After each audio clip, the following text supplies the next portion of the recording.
दोस्तों, भोले भंडारी। आज दिनांक 3 जुलाई 2023 है।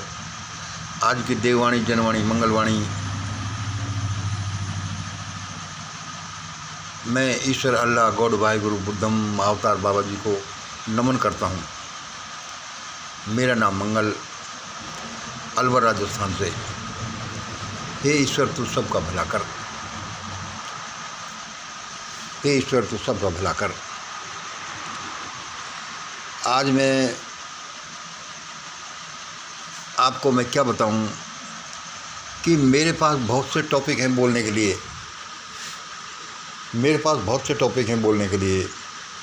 लेकिन उनका नंबर ही नहीं आ रहा। मतलब मैं जो ये ट्रायंगल बनाता हूँ, मैं अभी तक सालों से एक हिस्से पर ही बोल रहा हूँ। जो पूरा है उसका 1/3 पोर्शन पर ही बोल रहा हूँ, और 1/3 का भी 1/3 हो सकता है। मुझे और चीज़ों पर बोलना चाहिए, लेकिन उसमें नंबर ही नहीं आ रहा। आज जो मैं इस सब्जेक्ट पर बोल रहा हूँ, ये भी डिस्प्यूटेबल सा है।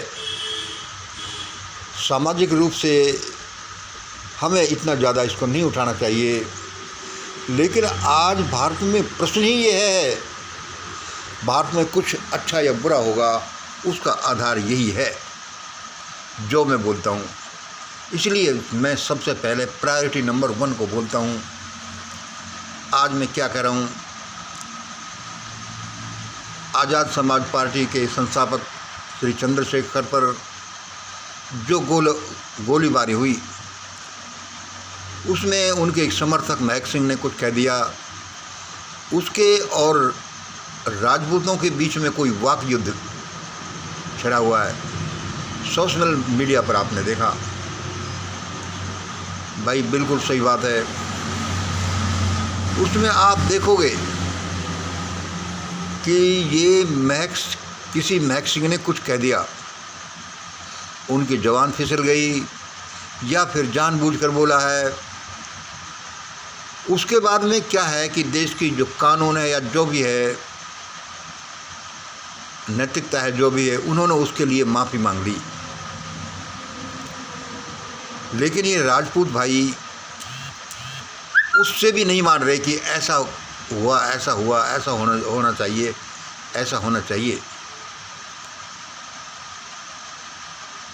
मैं कोई बड़ा आदमी नहीं हूँ, छोटा सा आदमी हूँ। अपने व्लॉग्स में थोड़ा बोल लेता हूँ। दोस्तों, राजपूत भाइयों, क्षत्रिय भाइयों, आप इस चक्कर में मत पड़ो। और मैं तो कहता हूँ कि क्षमा करो और भूल जाओ की नीति को अडॉप्ट कर लो। ये बेस्ट नीति सबके लिए है, आपके लिए तो विशेष रूप से है। और आप इस चक्कर में मत पड़ो। क्यों मत पड़ो कि यह चक्र आपको बड़ा नुकसान देगा। आपने अपने यहाँ बुद्ध, महावीर, वीपी सिंह, अर्जुन सिंह, संजय सिंह जैसे लोगों को जन्म दिया है, और इसलिए परमात्मा जो मुझे बताता है वो ये बताता है कि भाई इन लोगों जिस लड़ाई से दूर रखो इनको। आप इस लड़ाई में मत पड़ो। राजपूत भाइयों, क्षत्रिय भाइयों, यह लड़ाई आपके लिए बनी हुई नहीं है। और भी इसके कई कारण हैं जिनको मैं यहाँ इलेबोरेट नहीं कर रहा। हजारों साल से सफरर ग्रुप के किसी भाई से कोई गलती हो गई, उसको आप भूल जाओ,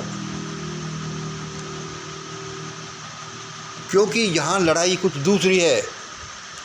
यहाँ लड़ाई किसी और लोगों से है। अब वह लड़ाई क्या है? देखो, मैं कोई बहुत बड़ा आदमी नहीं, पैसे वाला नहीं, बड़ा नेता नहीं, कोई एक्टर नहीं, बड़ा कोई यूट्यूबर नहीं, बड़ा कोई सुंदर बॉडी वाला नहीं। मैं एक साधारण सा आदमी हूँ।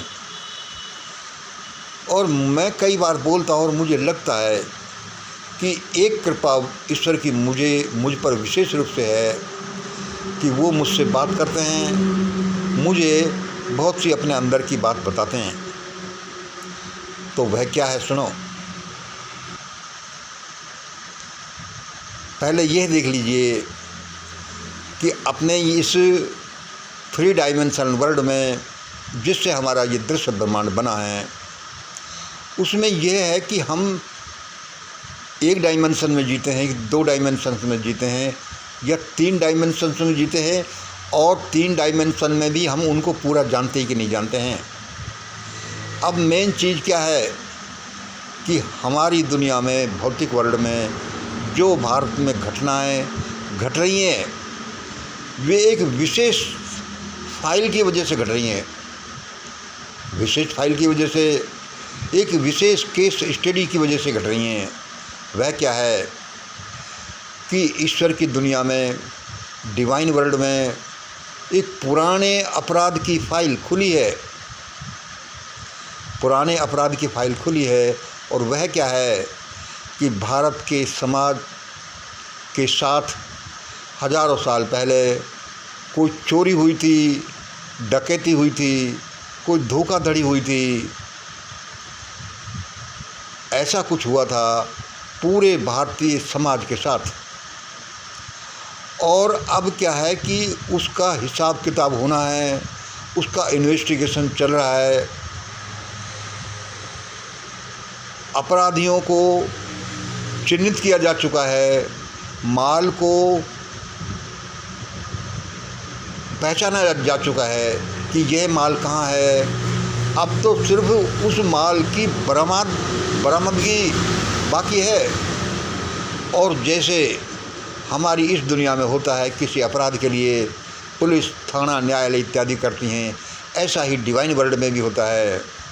हजारों साल पहले जो भारत में, भारतीय समाज में एक चोरी, एक डकैती, एक सीनाजोरी जो हुई थी, वह पुरानी फाइल खुल गई है और उस फाइल के अनुसार उसका इन्वेस्टिगेशन हो रहा है। क्या हुआ था, क्यों हुआ था, किसने किया था, और लोगों के धन, शिक्षा, अस्मत, फेट जिसके साथ में भी जो हुआ, वे कौन लोग हैं और वह माल कहाँ है। अब उस माल की बरामदगी कैसे की जाए, इस तरह का डिस्कशन डिवाइन माइंड में चल रहा है। डिवाइन माइंड में कोई तो कहता है कि यहाँ अब खूनी क्रांति के अलावा कोई रास्ता नहीं है। डिवाइन माइंड में, डिवाइन पार्लियामेंट में कोई एडवोकेसी करते हैं कि भाई नहीं, इसके और भी रास्ते हैं। तो आज जो भारत में हो रहा है वह उसी की हलचल है। लेकिन यह बात किसी की समझ में नहीं आ रही। हमारे राजपूत भाई एक छोटी सी बात को लेकर बैठे हुए हैं, अपनी मूंछों पर ताव दे रहे हैं कि देखो हम ऐसे हैं, देखो हमने ये किया, ये हमने नहीं किया, और हम ऐसे हैं। देश की 500 कितनी रियासतों को हमने देश को दान दे दिया, और ऐसा है। दोस्तों, इस सारे चक्कर को छोड़ो। इसके पीछे बड़ा एक रहस्य है, और रहस्य को भी छोड़ो। इसमें जो वर्तमान में जो भारत में होने जा रहा है और जो भयानक होने जा रहा है, वह सारा उसी हलचल का परिणाम है कि भारत में हजारों साल पहले जो डकैती हुई, उसका इन्वेस्टिगेशन हो रहा है, उसका माल बरामद होना है, और वो कैसे होगा। इसलिए मैं राजपूत भाइयों से कहता हूँ कि आपका इसमें कोई लेना देना नहीं है, आप छोड़ो। यदि आप इस केस को नहीं छोड़ोगे तो फंस जाओगे। क्यों कि इसमें तो असल में दूसरे लोग फंसे हुए हैं। आपकी जो हायर लेवल्स हैं वे फंसे हुए हैं। लेकिन दुर्भाग्य से ये बात किसी के समझ में नहीं आ रही। और इस समय जो भारत में हालातें चल रही हैं, या तो इसका सिविल वार इत्यादि से फैसला होगा, या कोई परमाणु विकिरण से होगा, या कोई प्राकृतिक प्रकोपों से होगा। भारत में ऐसा ऐसा होने वाला है, जो पहले भारत में डकैती हुई, सीनाजोरी हुई, चोरी हुई, वह बराबर का हिसाब होना है। और उसके बाद